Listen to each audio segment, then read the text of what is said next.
Next comes syndrome. We all know what a syndrome is, right? A group of diseases. Now we will label it as a syndrome.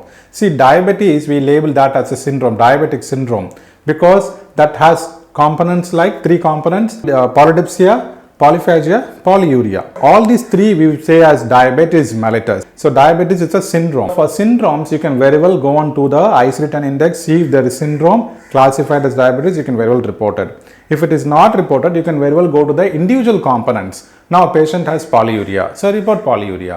Polydipsia, you can report polydipsia. Whatever is present, you can report that. Coming to borderline conditions, see if the condition has occurred, you can report it. Or there are conditions that are listed as borderline itself, then you can very well report it as borderline diabetes or borderline hypertension. If it is listed in the list, you can very well report it that way. Coming to BMI, body mass index. So these are always associated with obesity codes. So here these always come as secondary diagnosis codes.